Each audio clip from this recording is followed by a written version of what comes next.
The Mecklenburg County election debates are a service of WTVI, Mecklenburg County, and the League of Women Voters of Charlotte-Mecklenburg. The views and opinions expressed in these debates are those of the candidates and do not necessarily represent the views of WTVI, its management, Mecklenburg County, or the League of Women Voters. WTVI PBS Charlotte and the League of Women Voters present Election Debate 2015. Hello, I'm Jeff Rivenbark with WTVI PBS Charlotte. We're delighted you could join us for the Charlotte Mayoral debate sponsored by the League of Women Voters of Charlotte-Mecklenburg. There are two candidates in this race. Questions for the debate were provided by the League of Women Voters of Charlotte-Mecklenburg. The questions were not shared in advance to the candidates. I will call on the candidates in random order to answer the questions. They will have 1 minute to answer each question. If you would like to challenge an opponent, you may raise your yellow challenge card. You'll have 30 seconds to respond to each candidate. And we will have 3 challenges during this debate. There are no opening statements, but each candidate will have the opportunity to make a 30-second closing statement. And now let's meet the candidates for Charlotte City Mayor. They are Edwin B. Peacock III and Jennifer Roberts. We're glad to have you both here. Great to be here. Good to be So let's begin the debate with the first question. The first question is, both of you have said that you would like to spread opportunity to all quarters of Charlotte. Please specify the quarters you think have been neglected and the 2 specific ways you would promote improvement. So again, both of you have said you would like to spread opportunity to all quarters of Charlotte. Please specify the quarters you think have been neglected and 2 specific ways you would promote improvement. Jennifer Roberts, we begin with you. Well, thanks for the question. I think that the east and west sides of our city have traditionally been overlooked. We have a number of projects that are ongoing, but there are some specific things that I plan to do. I would help make sure that we have after-school programs available to our youth to help strengthen our schools. We know that good schools and good neighborhoods go together, and good jobs go hand in hand with that as well. I want to make sure that we're supporting our small women and minority-owned businesses, that we're starting up innovation hubs in those parts of our city, that we're making sure we're getting resources and information to those business owners so they can continue to have good jobs available in all parts of our city. Thank you. Mr. Peacock, your reply. We definitely need to see Charlotte reach her potential in all 4 corners of this great city, but the 2 areas that have been the most neglected have been East and West Charlotte. In East Charlotte, I'd like to see us continue to amplify the 2011 Independence Plan, which is seeking to obviously bring more vitality to East Charlotte, in particular the region up and down the Independence Expressway. The second thing is that we have neighborhood leaders there who are looking for a real plan around Eastland Mall and what will occur there.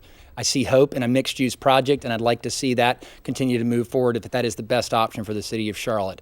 In West Charlotte, I see real leadership at Johnson C. Smith University. I see a neighborhood associations wanting to come around, building a better situation in Beatties Ford Road that we haven't had in quite some time. And in both areas, the one thing they share in common is that they're both now being neglected of almost $2 million a year in the Business Corridor Revitalization Fund, which is currently being directed towards the streetcar. I want to see that directed back to those 2 corridors so that we can get back to the building block planning of what city planning in those areas is really about. All right, thank you. Our second question is for Mr. Peacock. You have said Charlotte needs a comprehensive public safety plan. What do you mean by that? What I mean by that is that Charlotte has a growing crime problem. Currently, right now, Charlotte has had double-digit increases in murders. We've had more murders since 2014. We do not have a comprehensive plan to address that. I want to proact, not react. I'm calling for a citizens task force in the first 100 days to work arm in arm with our new police chief, to work arm in arm with our faith community, to address not only prevention of crime, but also to address the many, many facets of criminal activity that we have in our community. One of which that many are shocked to find out is that we're number 6 in human trafficking. 80% of that is through sexual exploitation. This is something that can and must be stopped. All right, thank you. Our next question is for Ms. Roberts. Ms. Roberts, how would your leadership as mayor of Charlotte differ from your leadership during your time as chair of the Mecklenburg County Commission? Well, actually, I think that my time as chair of the county commission will help serve this community, because one of the things I want to do is make sure we're breaking down silos between our various aspects of local government. So we have a city council, a county commission, and a school board, but we're all dealing with the same community, and many of those issues overlap. My experience on the county commission helps inform me on health and human service issues as well as education.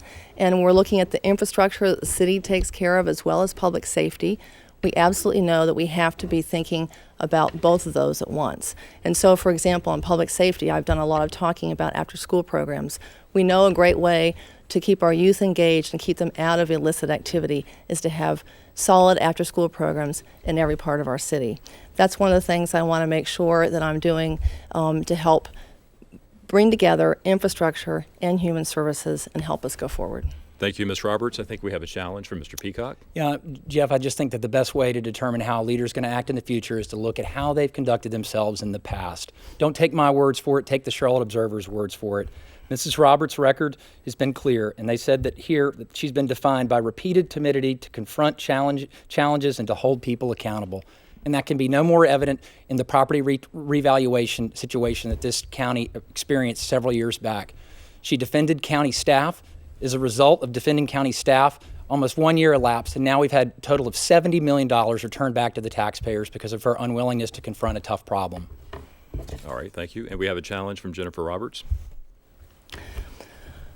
I've heard a lot of talk about leadership. Leadership gets results.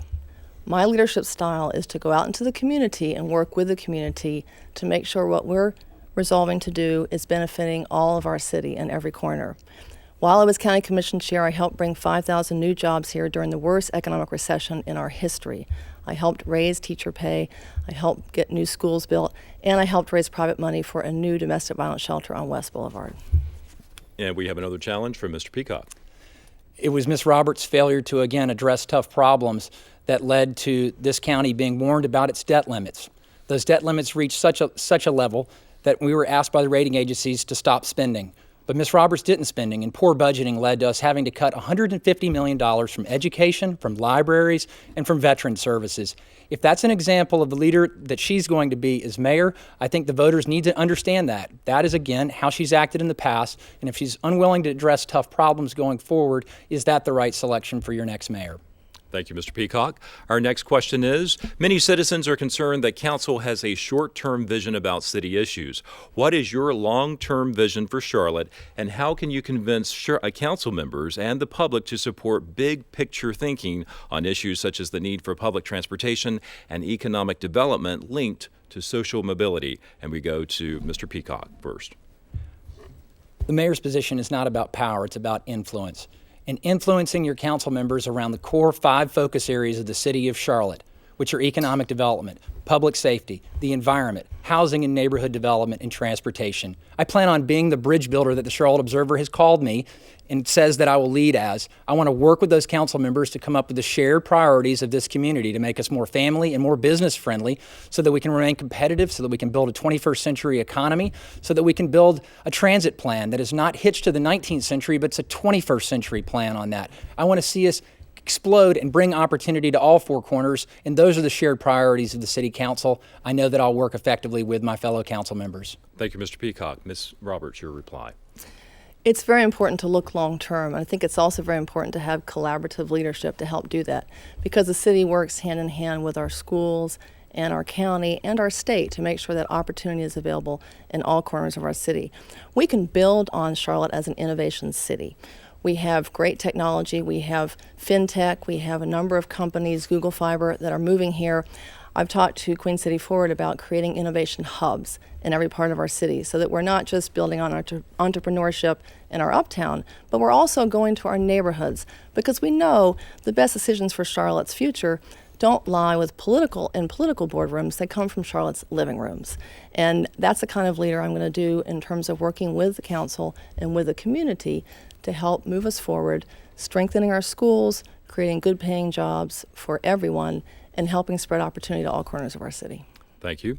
Our next question is directed to Ms. Roberts. You have made outreach to and garnered a lot of support from Black voters in Charlotte. What assurance can you give that you will address the needs of the Black community? Well, if you look at some of the things that I have talked about and I continue to be very passionate about, I want to make sure we have strong schools in every neighborhood, because the future of our community whether you're in a poor or a richer section of our city, the future lies with solid education for our future workforce and for people to be successful and be able to take care of their own families. I'm going to do that through after-school programs because that's something the city does have impact on. I'm also going to continue to be an advocate for great schools in every neighborhood. It takes all of us. The school board can't do that alone. I've done other leadership things around making sure that opportunity is open to small women and minority-owned businesses. I want to make sure we're continuing to look for contracts for minority businesses, and I have done that in the past. I have worked on higher ed for minority parts of our community through the UNCF Leadership Council, and I will continue to make sure that opportunity resides with everyone. Thank you, Ms. Roberts. Mr. Peacock, your question, what assurance can you give the Black community that you will address their needs? I plan on being mayor of all of Charlotte, not part of Charlotte. And what I see going on in this community is that we have one part of Charlotte that's been pitted against the other part of Charlotte. We've got to have a mayor that's going to bring people together around our shared priorities. One of the priorities that the Black community is particularly interested is seeing redevelopment occur, and particularly in West Charlotte. And as referenced earlier, I want to see the Business Corridor Revitalization Fund bring back, again, the building block planning that we need in those areas with neighborhood matching grants, with facade improvement grants, having a neighborhood that reflects exactly what the West Charlotte community would like to see more of, not less of. The other thing I know that they want is they want a strong public safety system. They want to put an end to senseless crimes in those parts of their community because we know that holds back the opportunity for real growth to occur there. And the final thing that they want is they want a more affordable city. We've now had 2 consecutive tax increases, and a third one will occur, as my opponent has said that she will support the streetcar trolley for over $500 million, which will undoubtedly lead to another property tax increase. I don't see how that can make Charlotte more affordable and how that can put our communities that are the most at risk in a better situation. All right, thank you. Given Charlotte's need for improvements identified by voters and candidates, including transportation, housing, and economic development, how would you find the resources to tackle them? Would you support raising taxes, yes or no? First, we'll go to Mr. Peacock. Can you repeat the question, Jeff? Question again. Given Charlotte's need for improvements identified by voters and candidates, including transportation, housing, and economic development, how would you find the resources to tackle them? And would you support raising taxes, yes or no? Charlotte has to focus on more efficient spending and not rely upon property tax increases as well as fee increases. We have the opportunity, Jeff, to take advantage of several things that we know could consolidate government between the county and the city. But again, focusing on more efficient spending will help us to achieve much of our objectives. Again, when we see $500 million going towards a trolley streetcar, that type of silly spending that voters are now starting to look at with great criticism, ask, is that worthy of our hard-earned tax dollars to achieve such little ridership objectives? It again is starving us from many of our other objectives of the core functions of the city of Charlotte. Again, then when we come back to dealing with public safety, are we adequately staffed for police officers? If we are growing as we are growing, we are going to need more police officers. People cannot see money going towards trolley streetcar when our city needs to be safe, and we possibly would need to have more public safety money going towards hiring police officers. Thank you, Mr. Peacock. Ms. Roberts, your reply. I'm not in favor of raising taxes. I think we absolutely need to keep our city affordable. I know that I've heard from seniors who want to age in place and remain in their homes, and if we continue to gentrify and raise taxes, they're going to have a hard time doing that. We know that they age in place and are healthier if they can stay. And so I absolutely have an affordable city as a priority. I want to remind folks that in terms of the streetcar, there is a $75 million grant from the federal government that is in the president's budget. And we leveraged a $25 million federal grant to get the first leg of the streetcar operating. I would not raise taxes to continue to expand our streetcar program. I look for creative solutions like I did with the domestic violence shelter. We had a county that had a sorely inadequate domestic violence shelter. I know it's a huge need, and it's part of our homelessness issue. And what I did when I saw the county had no funds is I went out into the private sector and I helped raise over $8 million to fund the new domestic violence shelter. It's helping quite a few families. We need to be creative, and I think we have the resources to do that. All right, thank you. Our next... I just challenged. Okay, this is your last challenge, yes. Very good. Okay. Creativity from my opponent is not going to solve the fiscal issues that we're seeing in the city of Charlotte and the tight budget that we live on. Again, look at my opponent's past history on tax increases. 10.6% tax increase in 2004 and 2005. She's indicated her full support for the trolley streetcar. That would have included 2 consecutive tax increases that were the crux of the reason that we've had the property tax increase. The question for my opponent is, would she be in support of a third property tax increase given her allegiance to the trolley streetcar? That's the type of fiscal irresponsibility that Charlotte taxpayers can simply not afford in this economy. All right, and we have a challenge from Jennifer Roberts. I just said that I would not support a tax increase. And let's be clear. What my opponent is trying to do is distract voters from the real issues at hand. And he's trying to do that by rewriting history and attacking my record because he knows I have a positive message that's resonating with voters all over our city. All right. We will now move on to the next question. Recent incidents across the nation have raised public awareness about inequities in policing policies. How do you hold the police department accountable for the changes that need to be made? Jennifer Roberts, we begin with you. Could you repeat the question? How do you hold the police department accountable for the changes that need to be made? Well, I think we can work with the police department to make sure that we are expanding our training and education. Actually, our new chief calls it education because the community we have now is not the community we had 20 years ago. One of the things I worked on was the Immigration and Integration Task Force, which talked about needing to diversify our training because our community is more diverse. So we want to expand our community policing so that we have more opportunity for people in the community to spend time with police officers outside of work and to help create that trust and confidence. One of the things the mayor can do is to lead in recreating that and helping build that trust. And I can go, as I've done during my campaign, to every corner of our city, whether it's the west or the east or the north or the south, and help work with our police department and our community because public safety is a two-way street. We want to make sure our city is safe for our officers and safe for our community. Thank you. Mr. Peacock, your response? This is exactly why I've called for a citizens task force in my first 100 days to address, obviously, crime reduction and crime prevention. But part of that is to work closely with our police department to make sure that we reflect the community and that our community leaders feel as though that we have a real relationship with our police officers and so that we can prevent incidences that have currently occurred with the Carrick and Farrell trial, to make sure that our police department continues to be connected not only to the chief and his mission and his vision, but also to our neighborhood leaders so that we can work together. Our neighborhoods are looking for leadership on this subject. They're looking for a real plan. They're looking to work with the faith community and with our police officers and the area community safety officers to help reduce crime. That won't happen without leadership from the mayor's office. That's why I'm asking for this task force. That's why I think that it's going to bring together our city council around the one issue that we all know is that the first role of government is to protect and to serve, and that's what public safety is all about. All right, thank you. Our next question, should the Civilian Review Board have subpoena power for individual testimony rather than just record review? Should the Civilian Review Board have subpoena power for individual testimony rather than just record review? Yes or no? Jennifer Roberts, we begin with you. Is this a lightning round? You've got a minute. Okay. I believe the Citizens Review Board should have that ability.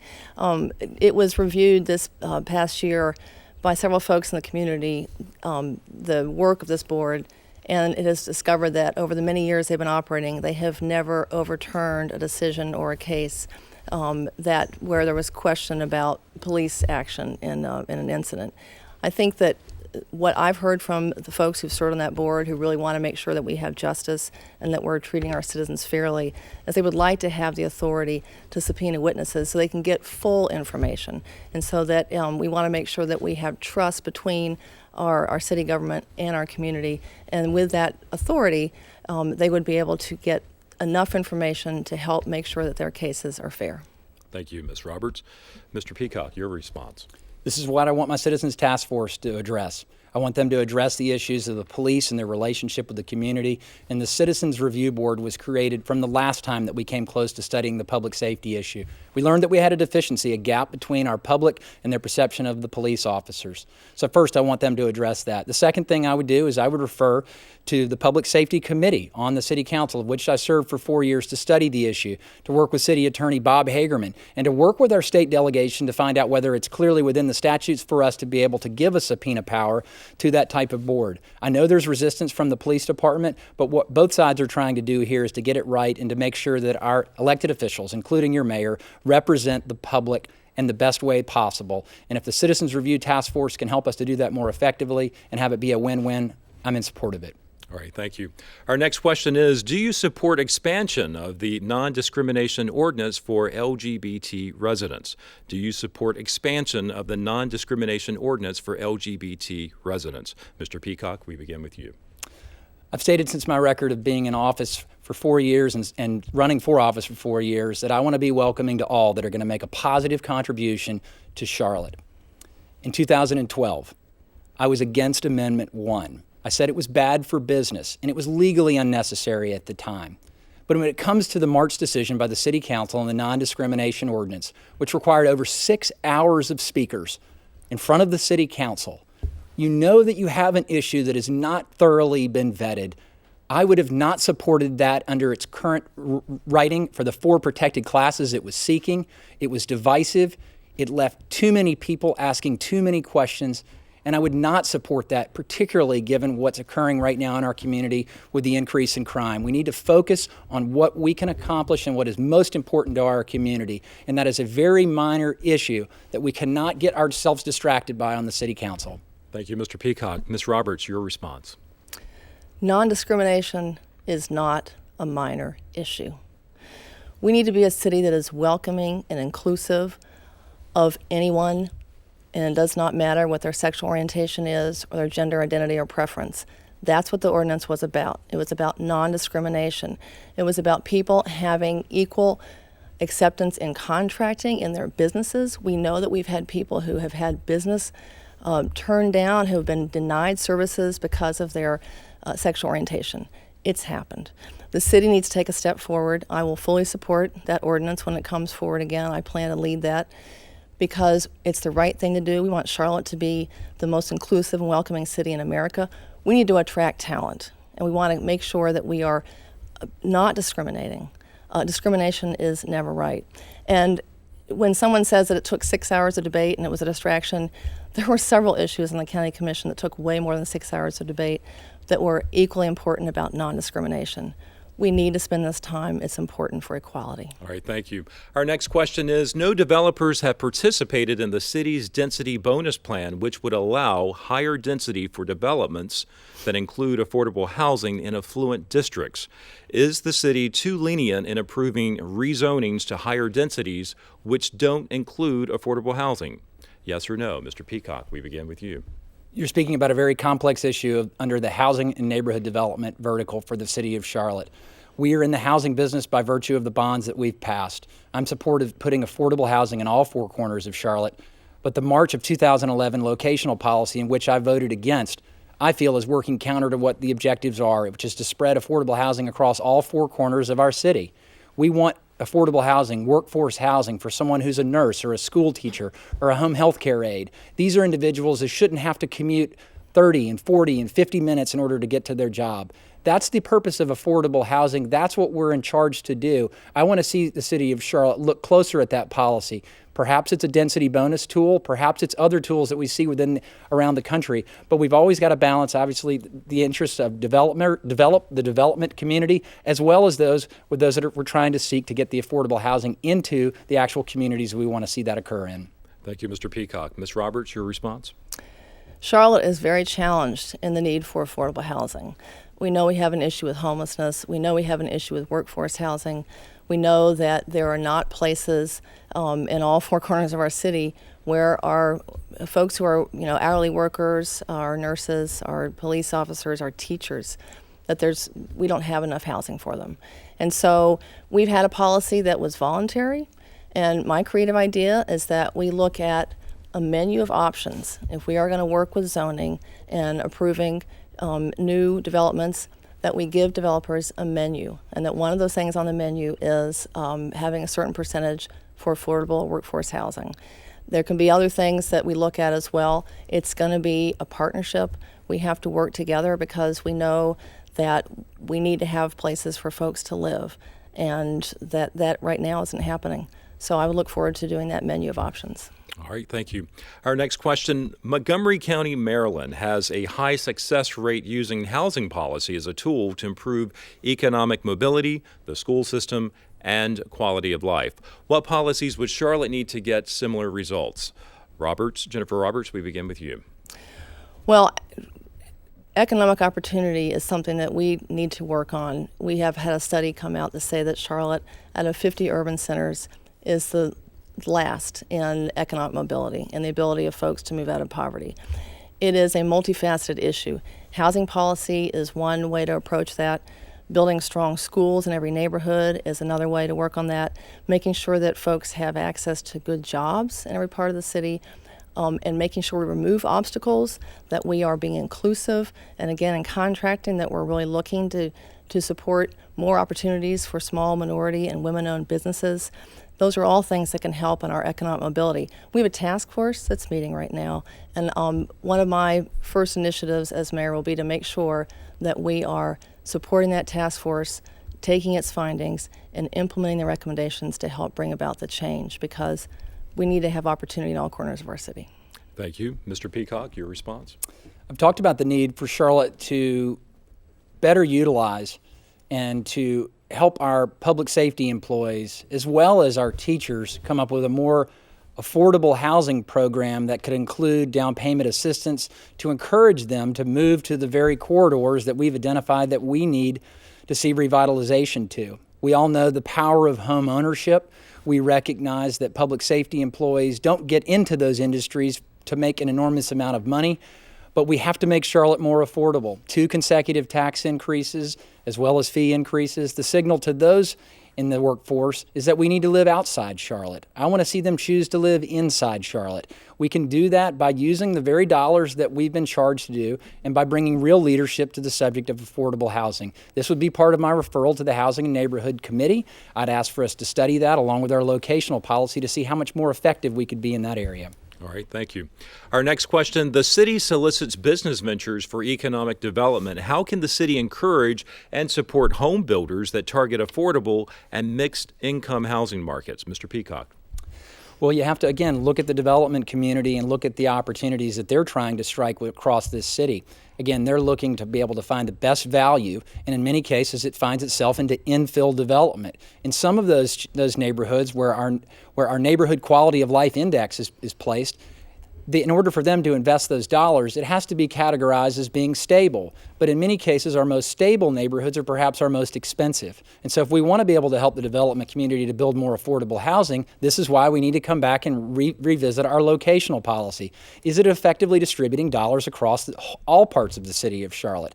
I'd like to see us think thoughtfully about this. I'd like to see us bring the community together over smart, affordable housing, not the opposite. The decades before where we've put projects up that concentrate poverty are gone. We want to see mixed income housing projects that reflect our community, where you can't tell somebody's receiving a subsidy or somebody's a full rent payer, whether somebody's beside a retiree or beside a young urban professional. We need that type of housing in Charlotte, and I know Charlotteans want to see more of that across our city. Thank you.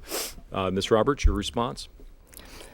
The city is currently looking at its zoning policies, and I think we can be creative in looking to work with developers to make sure we're addressing our affordable housing issue, as well as addressing the fact that we do have high pockets of poverty that are impacting our schools and impacting the success of our children. As we look at that zoning, I think we can also take a turn to look at how we keep costs lower in some of those areas. We have right now, our school district is selling some of the property it has on the edges of our schools where it has a little bit excess land. We could be creative and try to look at how do we subsidize that development so that we could have affordable housing there for our teachers, our custodians, and our school workers. We can also look at ways that we can help developers reduce their costs by perhaps combining our permitting offices, helping streamline some of that process, streamlining code enforcement, making sure that everybody has good information for that. So I think if we work together, it's a multifaceted issue, but I think we have some great solutions before us. All right, thank you. Our last question, and we will be looking for 30-second responses on this one. It has been suggested that Charlotte has grown large enough to require a full-time mayor, since the position is realistically not available to anyone who needs a 40-hour-week job. Is it time for Charlotte to move to a full-time strong mayor who is its chief executive officer? Mr. Peacock, we begin with you. I'm in support of the part-time mayor and the city manager form of government. Show me a form of government where you've got a full-time mayor, and typically what you will find is corruption, graft, nepotism. That type of city is not what Charlotte, North Carolina wants to be, nor do I want it to be that. this government has worked well with part-time leaders bringing their business experience to the dais, reflecting the community. This is public service. You are not going to make an enormous amount of money doing this, nor should you. It should also not be a position where you stay for decades. This is one where you put your service in, you put your positive contribution in, and you make it better. All right, thank you. Ms. Roberts, your response. I'm in support of keeping the mayor's position as a part-time position and continuing to have a full-time city manager who is a professional, who has come up through management, understands how different city departments work, and it also helps keep all of our departments working professionally. So I'm in support of the position as it is. I'm running for the office as it exists now, and I will look forward to keeping it that way. All right, thank you. And now it's time for the candidates to offer their 30-second closing statement. We will begin with Edwin B. Peacock III. Thanks, Jeff. I'm running for mayor because I want to make a positive impact and improve lives. My vision for Charlotte is to see her reach her potential in all four corners of this great city. We won't reach our potential if we don't make our city safe by building a strong task force from the citizens to obviously make our city feel safer. The next thing we need to do is make our city more affordable, be smart with our tax spending dollars. I need us to have a mobility plan that will address connectivity that we need in one of the fastest growing cities in America. And finally, I want to see Charlotte have not just a good school system, I want to see us have a great school system. I'm Edwin Peacock. I'm asking for your vote on November the 3rd. Please visit my website at edwinpeacock.com. All right, and now the closing statement for Jennifer Roberts. I'm Jennifer Roberts. I grew up in Charlotte, and now I'm raising my children here. I'm a proud graduate of East Mecklenburg High, and I'm running for mayor to bring opportunity to all corners of our city. And I plan to do that by strengthening our schools and by helping bring good-paying jobs to all parts of our city. As a former teacher and businesswoman, I know that good schools and good jobs go hand in hand. I plan to be a positive partner of our school system with after-school programs to help make sure that we are building a future that is going to benefit every corner of Charlotte. I ask for your prayers, your support, and your vote in this election. Thank you so much, Jennifer Roberts. Thank you. And again, I'd like to thank both candidates for taking part in the Charlotte City mayoral debate. For information about the election, you can go to pbscharlotte.org or the League of Women Voters of Charlotte-Mecklenburg, and that website is goleaguego.org. The general election will be on Tuesday, November the 3rd. All polling locations will be open from 6:30 to 7:30, but you must vote at your assigned polling location, which is found on your voter card. Remember, every vote matters. Thank you for joining us.